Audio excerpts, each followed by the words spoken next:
Brock finally agent को defeat कर देता है और ब्रॉक की स्ट्रेटेजी देखकर एजेंट पूरी तरह से कंफ्यूज हो जाता है कि आखिर वो कैसे ब्रॉक के एक भी पोकेमॉन को डिफीट नहीं कर पाया और ब्रॉक ने उसको पूरी तरह से क्लीन स्वीप कर दिया।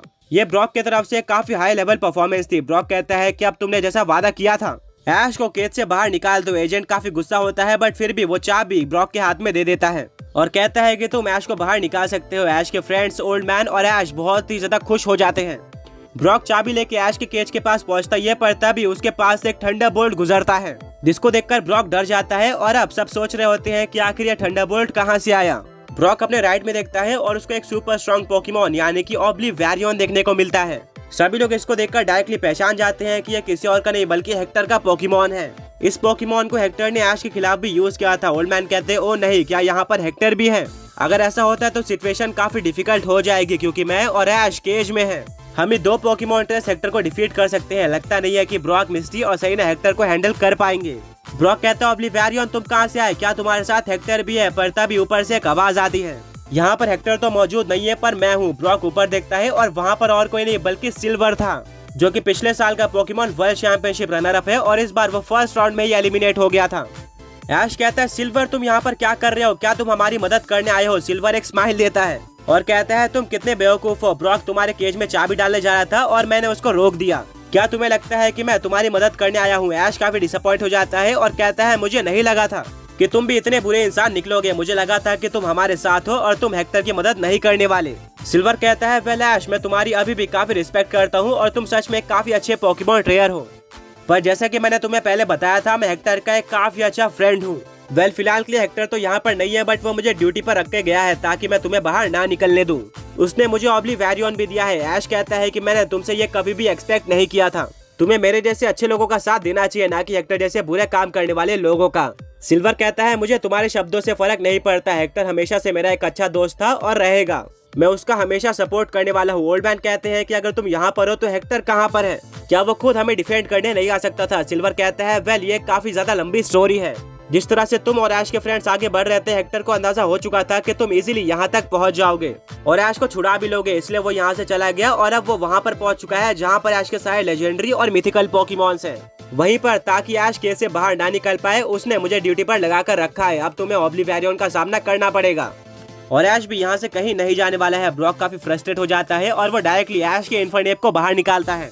इन्फर्नेप बाहर आ जाता है और उसकी डायरेक्टली नजर ऐश के ऊपर जाती है जो कि केज में बंद हुआ था। वो केज के ऊपर क्लोज कॉम्बैट का यूज करता है और काफी सारे पंचेस की बारिश कर देता है पर केज के ऊपर उसका अटैक काम नहीं आता।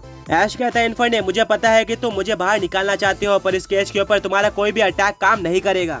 अगर तुम्हें मुझे बाहर निकालना है तो तुम्हें सिल्वर और उसके ओब्लिवियरियन को डिफीट करना होगा, तभी मैं बाहर निकल पाऊंगा। इन्फर्नेप ओब्लिवियरियन की तरफ देखता है और बिना कुछ सोचे समझे वो रेडी हो जाता है ओब्लिवियरियन से फाइट करने के लिए। ओल्ड मैन कहते हैं कि ये तो ऐश और उसके पोकेमॉन्स के बीच की बॉन्डिंग है। उसके पोकेमॉन्स किसी भी अपोनेंट से बैटल करने के लिए बिना दूसरी बार सोचे हुए रेडी हो जाते हैं।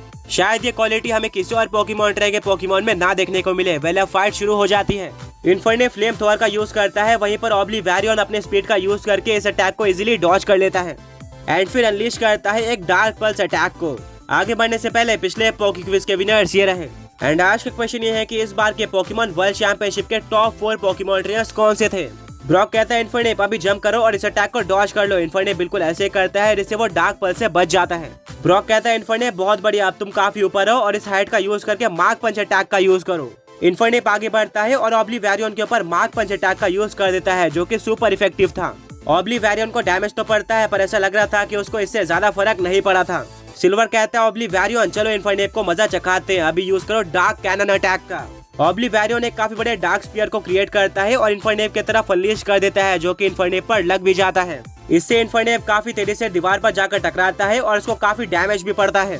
ब्रॉक कहता है इन्फर्नेप क्या तुम ठीक हो? इन्फर्नेप इंजर्ड हो चुका था बट वो किसी तरह से वापस खड़े हो जाता है, वो आगे फाइट कर सकता था। ब्रॉक कहता है इन्फर्नेप बहुत बढ़िया, अभी यूज करो क्लोज कॉम्बैट का।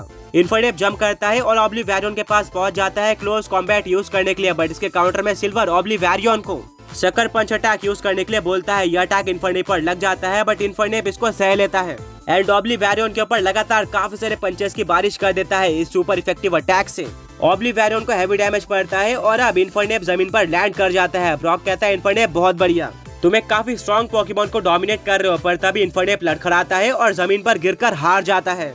सभी लोग शॉट हो जाते हैं कि आखिर इन्फर्नेप अचानक से कैसे हार गया, वो तो काफी स्ट्रॉन्ग लग रहा था। एंड अभी अभी ऑब्लिवियन उनको डैमेज भी देकर आया था। ओल्ड मैन कहते हैं कि शायद सक्करपन से इन्फर्नेप को काफी डैमेज पड़ा हो, जिसको उसने उस टाइम पे तो सह लिया होगा, बट अब जाकर उसको एहसास हुआ और वो हार गया। मिस्टी और सरीना बोलते हैं कि ब्रॉक, तुम्हें अपने पोकेमॉन्स का अच्छी तरीके से यूज करना होगा, क्योंकि तुम्हारे सामने हेक्टर का पोकेमॉन है, जिसको ड्रैकुटू और एक्लिप्सर एक्स जैसे पोकेमॉन ही हैंडल कर पाए थे। तुम्हारे पास नॉन लेजेंडरी पोकेमॉन्स हैं, जो कि शायद इस पोकेमॉन के सामने कमजोर पड़े। ब्रॉक बोलता है ये कोई नॉर्मल पोकेमॉन्स नहीं है। ऐश के ट्रेनिंग के चलते ये पोकेमॉन्स लेजेंडरी में कन्वर्ट हो चुके हैं। ब्रॉक अपने नेक्स्ट पोकेबॉल को बाहर निकालता है और कहता है डार्कराय बाहर आ जाओ। ये ऐश के फादर का पोकेमॉन था और अब दो डार्क टाइप पोकेमॉन्स के बीच में फाइट होने वाली थी।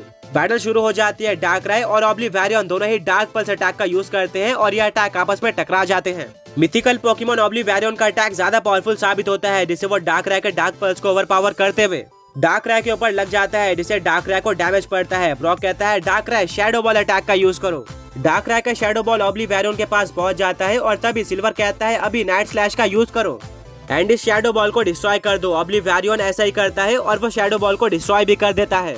इससे ऐश, उसके फ्रेंड्स और ओल्ड मैन की तरफ एक काफी स्ट्रॉन्ग मैसेज गया था कि ऑब्लिवियन को डिफीट करना इतना भी इजी नहीं होने वाला। पिछले बार ड्रैकुटू और एक्लिप्सर एक्स की मदद से ऐश ने ऑब्लिवियन को डिफीट कर दिया था, बट इस बार केस डिफरेंट था।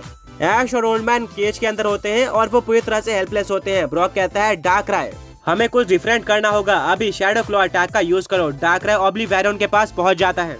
ऑब्लिवियन इस अटैक के लिए रेडी था, वो भी शैडो क्लॉ के साथ काउंटर करता है और दोनों अटैक बिल्कुल इक्वल पावर के थे, जिससे किसी भी पोकेमॉन को डैमेज नहीं पड़ता और ऑब्लिवियन थोड़ा सा रिलैक्स हो जाता है, क्योंकि उसको लगा था कि डार्कराय इतने जल्दी अटैक नहीं करने वाला है, पर यही मौका ब्रॉक के पास था।